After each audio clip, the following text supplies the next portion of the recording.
The silver market just experienced one of its most violent intraday collapses in recent memory. In a matter of hours, prices plunged nearly 10%, triggering stop losses, liquidating leveraged positions, and sending shockwaves through precious metals communities across social media and trading forums. The speed and severity of the move immediately reignited a debate that's been simmering for decades. Is silver a manipulated market subject to coordinated suppression by powerful institutional players? Or are these dramatic swings simply the natural consequence of a relatively small, volatile asset class reacting to shifting macroeconomic conditions? Understanding what actually happened requires stepping back from the emotional intensity of the moment and examining the mechanics beneath the surface. Silver occupies a unique position in financial markets. It's simultaneously an industrial metal, a monetary asset, a speculative vehicle, and a store of value hedge. This multi-purpose identity creates complex demand dynamics that can shift rapidly depending on which narrative dominates at any given time. When industrial demand weakens or monetary conditions tighten, silver can lose its footing quickly because it doesn't enjoy the same institutional buying support that gold receives from central banks and sovereign wealth funds. What made this particular crash so jarring wasn't just the magnitude, but the nature of the price action itself. Traders watching the screens described sudden cascades of selling pressure that appeared disproportionate to any immediate news catalyst. There were no major economic announcements at the precise moment prices began to break. No Federal Reserve speech, no geopolitical escalation. Just a seemingly spontaneous unwinding that accelerated as technical support levels gave way. This pattern is what fuels suspicion among those who believe the market is subject to external control. When movements appear disconnected from observable fundamentals, it creates space for alternative explanations to take hold. But before attributing causality to deliberate manipulation, it's worth understanding how modern commodity markets actually function.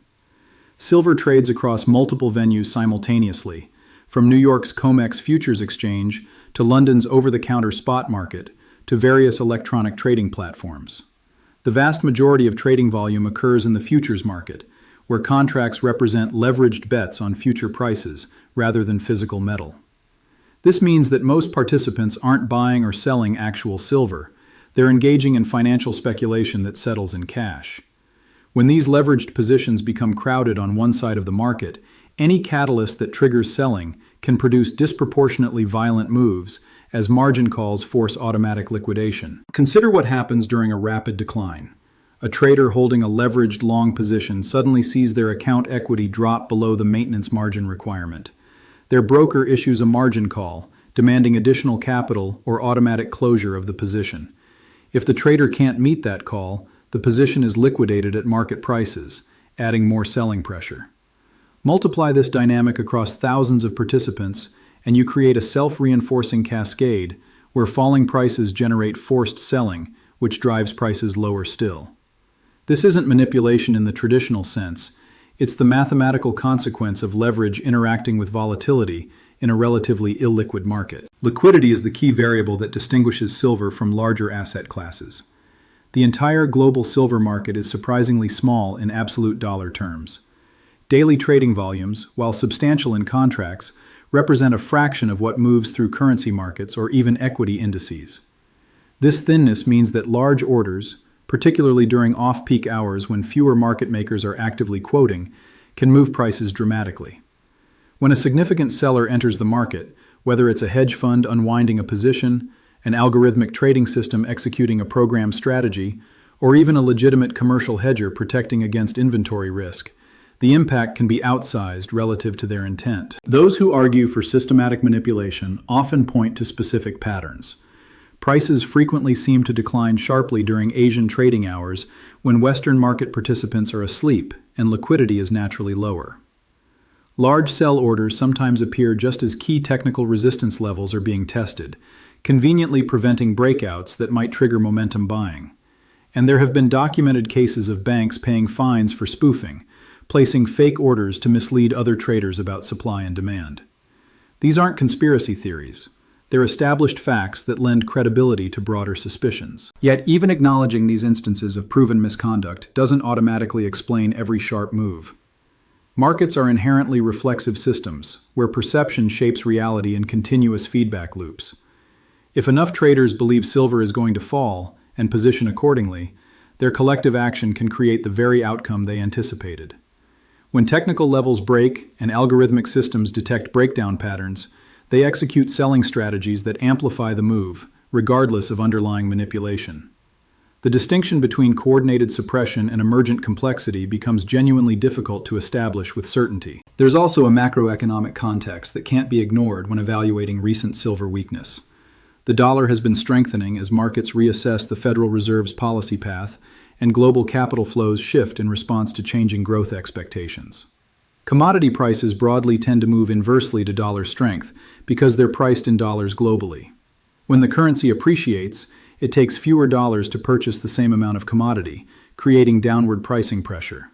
Silver, lacking the monetary premium that insulates gold somewhat from these dynamics, becomes more vulnerable to dollar-driven repricing. Simultaneously, industrial demand signals have been mixed. Manufacturing activity in major economies has shown signs of softening, which reduces consumption of silver in electronics, solar panels, and other applications. While investment demand from retail buyers seeking inflation protection has remained relatively strong, it hasn't been sufficient to offset weakness elsewhere in the demand structure.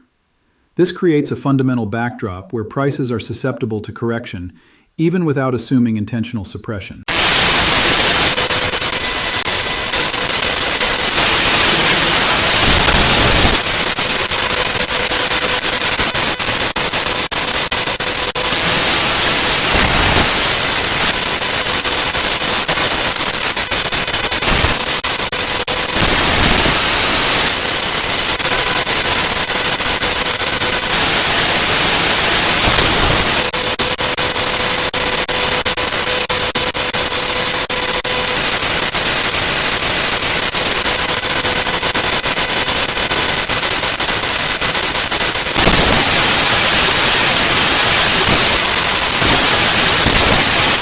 There's a psychological dimension worth considering as well. Precious metals attract passionate advocates who view gold and silver not just as investments, but as philosophical statements about monetary systems, government overreach, and financial sovereignty. When prices rise, it validates their worldview. When prices crash unexpectedly, cognitive dissonance creates pressure to explain the discrepancy through external interference rather than market forces. This isn't to dismiss their concerns, but to recognize that emotional investment in an outcome can shape interpretation of evidence. The question of whether this crash represents manipulation or correction may ultimately depend on your time horizon and definition of terms. If manipulation means illegal spoofing or coordinated false signaling, the evidence is circumstantial and would require regulatory investigation to confirm. If manipulation means that large institutional players can move prices through legitimate but aggressive trading strategies in a thin market, then yes, that capability certainly exists and is likely exercised. But that's fundamentally different from claiming a conspiracy to suppress prices systematically over decades. What's undeniable is that silver's volatility makes it both an opportunity and a trap for traders. The same characteristics that enable dramatic rallies during risk-on environments or inflation scares also permit equally dramatic collapses when sentiment shifts or liquidity evaporates. For those holding physical metal with no leverage and long time horizons, these crashes represent noise within a broader accumulation strategy. For leveraged traders caught on the wrong side of a cascade, they represent devastating losses that force exits at the worst possible moment. Looking forward, the market will likely continue exhibiting these periodic shock events, regardless of their ultimate cause. The structural features that enable volatility, thin liquidity, concentrated futures positioning, and dual-purpose demand profile aren't changing. What may matter more than assigning blame is recognizing the environment for what it is and adjusting expectations and risk management accordingly. Silver will remain a high-volatility asset prone to dramatic swings in both directions, driven by some combination of fundamental shifts, technical dynamics, speculative behavior, and possibly opportunistic large-scale trading that tests the boundaries of market integrity. Whether this latest crash becomes a buying opportunity or the beginning of a deeper correction will depend on how underlying conditions evolve. Are we entering a period of dollar strength and disinflationary pressure that removes the monetary bid from precious metals? Or is this simply a shakeout that clears weak hands before the next leg higher, driven by persistent concerns about currency debasement and geopolitical instability. The answer will emerge not from debating manipulation versus legitimacy, but from watching how capital flows respond to the changing landscape of risk, return, and uncertainty that defines every market cycle.